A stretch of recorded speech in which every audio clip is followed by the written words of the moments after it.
The evening was meant to be provocative, but civil, as most of Bill Maher's real-time episodes attempt to be.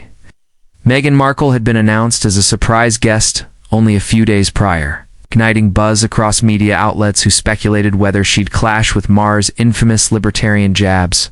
The studio audience was electric, expecting sharp commentary and a rare moment of unfiltered Meghan on a show not known for deference to celebrity status.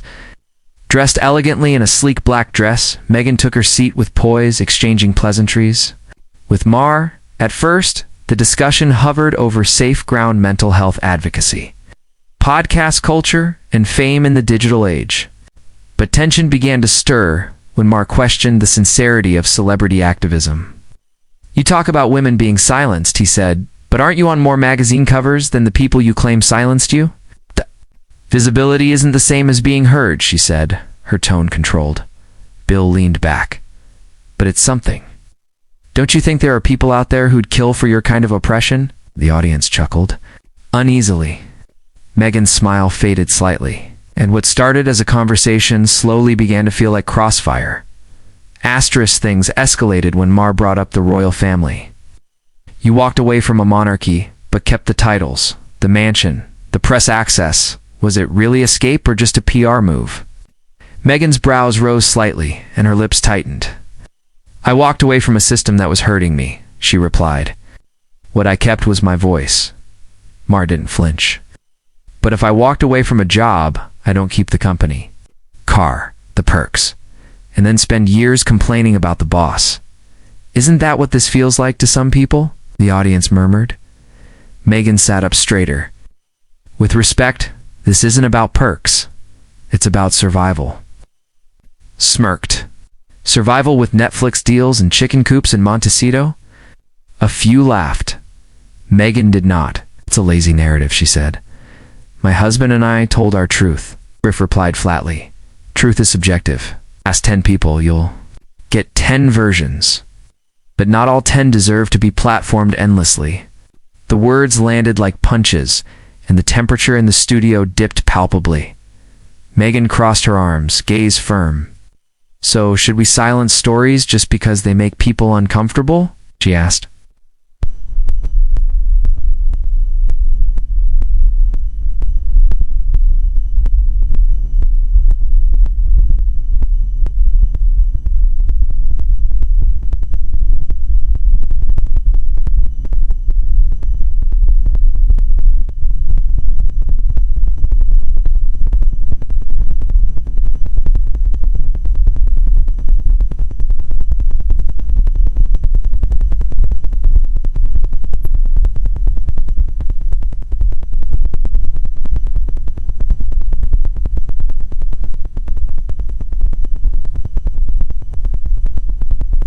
"I'm so and so on all sense.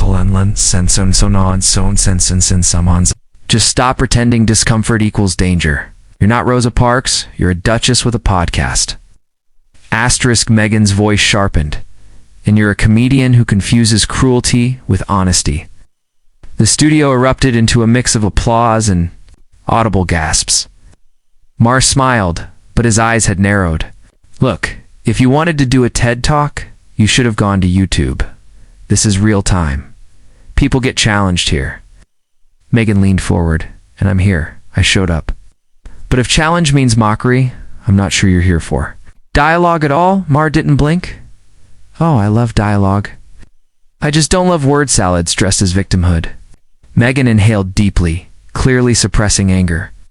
"What you call victimhood, others call truth-telling. But you're not interested in truth. You're interested in sound bites." Bill raised a hand dramatically, and there it is. The royal. Shut down. Dare to push back. And I'm suddenly the villain. Lady, if you want a crown, own it. Right.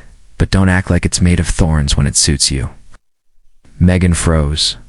Her eyes were sharp, fixed on Maher. "I came here in good faith," she said. "But it's clear that's not something you offer your guests." The air turned ice cold. Maher tapped his pen against the desk. "You done?" he asked. The silence that followed was deafening. Meghan stood slowly, removing her mic. "Apparently I am," she said quietly. Bill nodded. "Yeah, you're done here."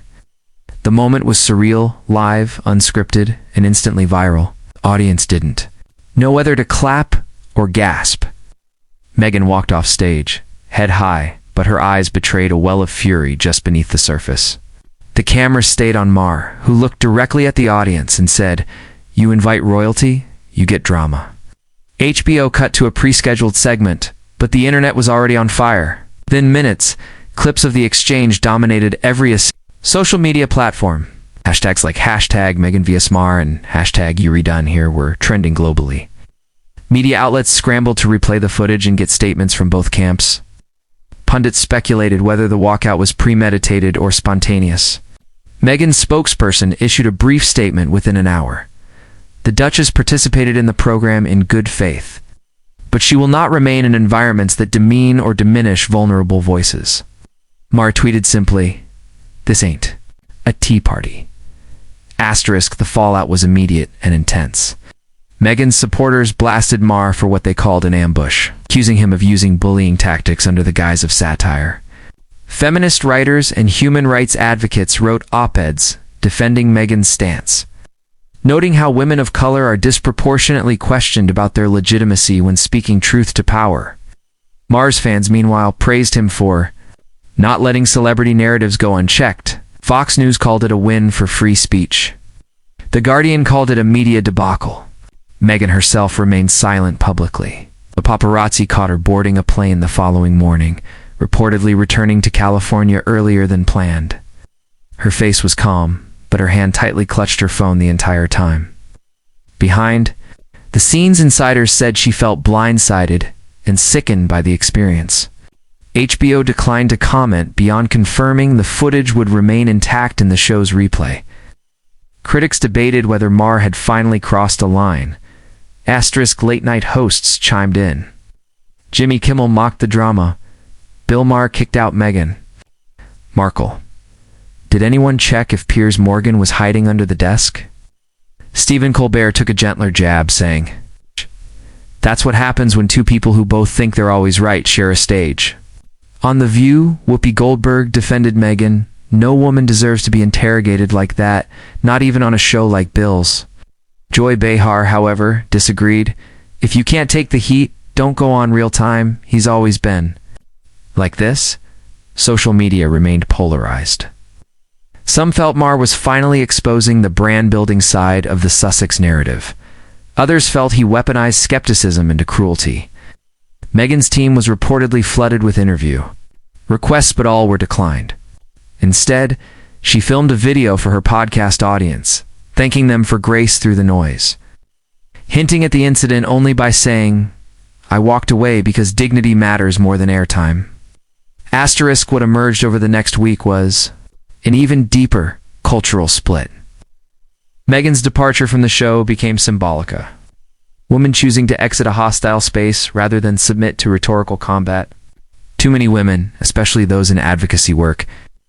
It felt like a familiar story. Speak too loudly, and you're labeled hysterical. Stay calm, and you're accused of being scripted. Meanwhile, Maher doubled down during his next monologue. "I didn't kick her off," he said. "I gave her a choice. Sit and have a real discussion, or walk off. She chose door number 2. He received applause from his audience, but growing scrutiny from journalists who questioned whether discussion ever really took place. Several former guests came forward with similar stories of being baited, steamrolled, or used for a moment, not a message. It sparked a wider conversation about how comedy-based news shows treat their guests, especially women and people of color. Asterisk, despite the backlash, Maher's ratings soared. The episode became the most watched of the season, HBO confirmed. Meghan's team, meanwhile, leaned into the momentum. Her podcast debuted its newest season that week with record numbers, featuring an episode titled Silenced or Heard. The irony wasn't lost on anyone. Brands began showing support for Meghan, subtly sharing her quotes, reposting messages about dignity and boundaries. Influencers rallied behind her with hashtags like hashtag Grace is Power. Even Prince Harry, who had stayed silent, posted an Instagram story with the words, "Proud of you," alongside a black and white photo of Meghan holding their daughter. The cultural moment was no longer just about one clash. It was about how we treat women when they decide enough is enough. Asterisk the argument with. Maher lived on as part of Meghan's narrative arc. Another example, her defenders said of her refusing to be minimized. But critics still saw it as further proof that she craved control more than truth. Bill Maher himself continued referencing the walkout in interviews, calling it one of my finest unscripted moments, while insisting he bore no ill will. She's welcome back, he quipped, if she ever wants to finish a sentence. Meghan declined further comment, allowing her silence to speak louder. Think pieces continued for weeks. Some claimed the moment revealed more about Maher's unchecked ego than Meghan's temperament. Others saw it as the inevitable outcome of two media-trained forces colliding with no referee. The truth, like always, was somewhere in between, but the impact was undeniable. Asterisk in the end. The moment became more than just TV drama. It was a cultural barometer. Meghan's storm-out symbolized what many felt in workplaces, online spaces, and relationships. The point where conversation stops being about connection and becomes about dominance. Bill Maher's smirk, Meghan's final stare, the stunned silence, all etched in public memory. The words "you're done here" became a meme, but also a mirror. Gets to say that tanned who decides when they're done? As the cameras rolled and the lights dimmed, one thing was clear. Neither of them would forget that night. And neither would we.